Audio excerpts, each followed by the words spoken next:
गुरुकुल माटी चैनल में आप सभी का स्वागत है।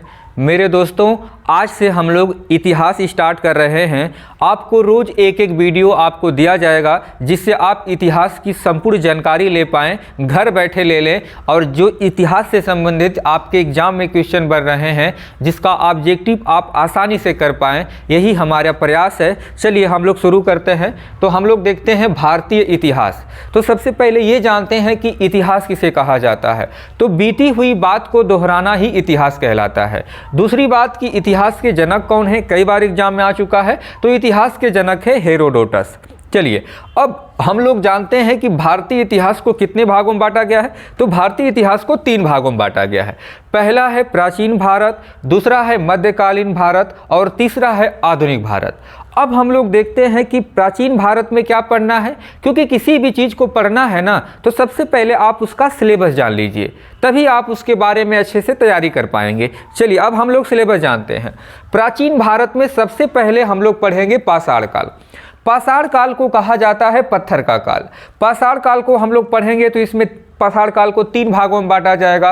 पूरा पाषाण काल, मध्य पाषाण काल, नव पाषाण काल। इसी में मानव आग की खोज करेगा, पहिए की खोज करेगा, फिर कृषि करना शुरू कर देगा, अस्थायी जीवन हो जाएगा। तो ये सब चीज़ें हम लोग पढ़ेंगे पाषाण काल में। उसके बाद हम लोग पढ़ेंगे सिंधु घाटी की सभ्यता, या इसी को कहा जाता है हड़प्पा की सभ्यता। अब सिंधु घाटी की सभ्यता जब हम लोग पढ़ेंगे तो यहाँ से कुछ साक्ष्य मिलने लगेंगे, जैसे कालीबंगा का होगा खुदाई, जहाँ से चूड़ी उड़ी मिल जाएगा। लोथल होगा जो बंदरगाह होगा, मोहनजोदड़ो स्नान घर मिल जाएगा। इस तरह से करके सिंधु घाटी की सभ्यता से कुछ हम लोगों को साक्ष्य मिलने लगेंगे। उसके बाद हम लोग आ जाएंगे वैदिक काल में। अब वैदिक काल में हम लोग वेदों की रचना पढ़ेंगे, जिसमें 4 वेद पढ़ेंगे हम लोग, ऋग्वेद, सामवेद, यजुर्वेद, अथर्ववेद के बारे में हम लोग पढ़ेंगे। आगे हम लोग पढ़ेंगे महाजनपद काल, जिसमें हम लोग 16 महाजनपद के बारे में पढ़ेंगे। और इसी में हम लोग पढ़ेंगे मगध का उत्कर्ष, जिसमें घनानंद आएंगे, नंद वंश आ जाएगा, महापद्म नंद आएंगे, हर्यक वंश आ जाएगा, बिंबिसार आ जाएगा, अजातशत्रु आ जाएगा, उदयन आ जाएंगे। तो ये सारी चीज़ें हम लोग पढ़ेंगे महाजनपद काल में। फिर इसके बाद हम लोग आगे बढ़ जाएंगे, जिसमें धार्मिक आंदोलन पढ़ेंगे। धार्मिक आंदोलन में मेरे बच्चों हम लोग पढ़ेंगे बौद्ध धर्म के बारे में। जैसे आप लोग पढ़े होंगे कि महात्मा बुद्ध का जन्म हुआ था लुम्बिनी में, ज्ञान मिला था बोध गया में, पहला उपदेश दिया था सारनाथ में। आगे हम लोग पढ़ेंगे महावीर स्वामी के बारे में, जो हम लोग पढ़ेंगे जैन धर्म के बारे में। फिर इसके बाद हम लोग आगे बढ़ जाएंगे मौर्य काल में। मौर्य काल में हम लोग पढ़ेंगे मौर्य काल की स्थापना किया था चंद्रगुप्त मौर्य ने। फिर आगे हम लोग पढ़ेंगे कि इसी में चंद्रगुप्त मौर्य ने किसको हराया था, तो घनानंद को हराया था। इसी बीच में सिकंदर महान भी आता है, अशोक भी आता है। तो इस सारी चीज़ों के बारे में पढ़ेंगे मौर्य काल में। फिर इसके बाद हम पढ़ेंगे मौर्योत्तर काल। तो मौर्योत्तर काल में मेरे बच्चों हम लोग पढ़ेंगे कनिष्क के बारे में, कुषाणों के बारे में, ये सब पढ़ेंगे मौर्योत्तर काल में। फिर आगे बढ़ जाएंगे हम लोग गुप्त काल में। तो गुप्त काल में हम लोग पढ़ेंगे समुद्रगुप्त के बारे में, क्योंकि भारत का नेपोलियन समुद्रगुप्त कहा जाता है। इसी में हम लोग पढ़ेंगे स्कंदगुप्त के बारे में। इसी में हम लोग पढ़ेंगे एहोल का अभिलेख वगैरह लिखवाया जाता है। तो ये सब चीज़ें हम लोग पढ़ेंगे गुप्त काल में। आगे मेरे बच्चों हम लोग बढ़ जाएंगे गुप्तोत्तर काल में। तो गुप्तोत्तर काल में हम लोग पढ़ेंगे हर्षवर्धन वगैरह की कहानी। फिर आगे हम लोग बढ़ जाएंगे पूर्व मध्यकाल में। तो मध्यकाल आने से पहले कुछ भारत में राजपूत राजा आते हैं, उनके बारे में पढ़ेंगे हम लोग पूर्व मध्यकाल में। आगे हम लोग बढ़ते हैं मध्यकालीन भारत। तो मध्यकालीन भारत में हम लोग सबसे पहला पोर्शन पढ़ेंगे सल्तनत काल, जिसमें दिल्ली सल्तनत में 5 वंश आते हैं, जिसमें पहला आता है गुलाम वंश, जिसे ममलूक वंश भी कहा जाता है, जिसे दास वंश भी कहा जाता है।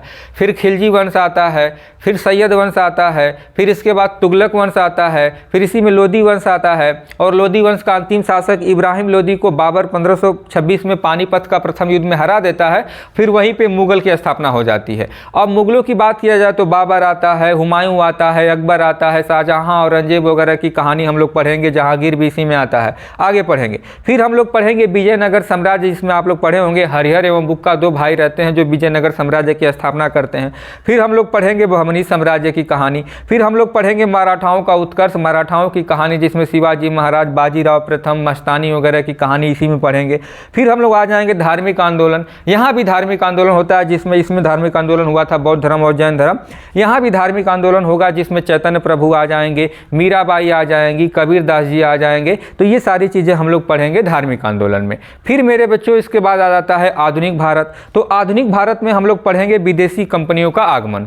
अब विदेशी कंपनियों का आगमन में आप लोग पढ़े होंगे कि डच आते हैं, अंग्रेज आते हैं, फ्रांसीसी आते हैं, इस तरह से करके धीरे धीरे विदेशी कंपनियां भारत में आ जाती हैं। तो फिर विदेशी कंपनियां जब भारत में आ जाती हैं तो धीरे धीरे यहाँ पे अपना साम्राज्य की स्थापना करने लगती हैं, साम्राज्य का विस्तार करने लगती हैं। और धीरे धीरे जब उनका साम्राज्य का विस्तार हो जाता है तो वो क्या करती हैं कि धीरे धीरे लोगों का आर्थिक शोषण करने लगती हैं कंपनियां। धीरे धीरे इनका विस्तार के बाद शोषण होने लगता है। इसके बाद सामाजिक एवं धार्मिक आंदोलन यहाँ भी हो जाता है, जिसमें आप लोग पढ़े होंगे राजा राम मोहन जी आ जाते हैं, राजा राम मोहन राय आ जाते हैं। और फिर इसी में आ जाते हैं ईश्वर चंद्र विद्यासागर। आप लोग पढ़े होंगे कि राजा राम मोहन राय ने सती प्रथा का अंत करवाया था, उसमें 1829 में लॉर्ड विलियम बेंटिंक ने किया था। तो ये सब चीज़ें हम लोग पढ़ेंगे सामाजिक एवं धार्मिक आंदोलन में। फिर इसके बाद 1857 की क्रांति होती है, जिसमें मंगल पांडे आ जाते हैं। बैरकपुर छावनी से कारतूस जो होता है, ऐसा बताया जाता है कि सुअर एवं गाय की चर्बी से बना होता है, इसी चीज़ को लेकर विद्रोह कर दिया जाता है, जिसमें 1857 की क्रांति शुरू हो जाती है, जो 10 मई 1857 मेरठ से होती है, जिसमें अलग अलग जगहों से अलग अलग लोगों ने विद्रोह किया था। जैसे आप लोग पढ़े होंगे झांसी की रानी जो थी वो झांसी से इसका विद्रोह की थी, रानी लक्ष्मीबाई। इलाहाबाद से लियाकत अली किए थे, बेगम हजरत महल लखनऊ से किए थे। इसी तरह से करके अलग अलग जगहों से लोगों ने विद्रोह किया था। फिर हम लोग पढ़ेंगे स्वतंत्रता संघर्ष।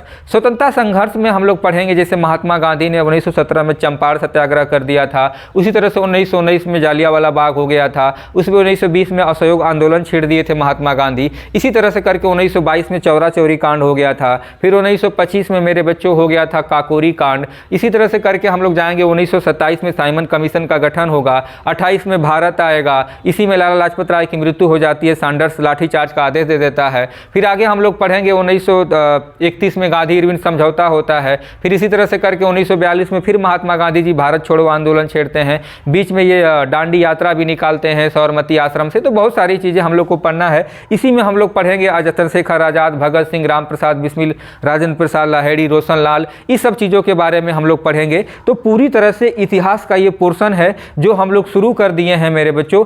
एक एक करके आप लोगों को पूरी तरह से ये इतिहास खत्म कर देंगे हम, और धीरे धीरे करके आप इतिहास की संपूर्ण जानकारी ले पाएंगे। अच्छा, आपको मेरा वीडियो कैसा लगा? अगर मेरा वीडियो अच्छा लगेगा तो लाइक एंड सब्सक्राइब करना।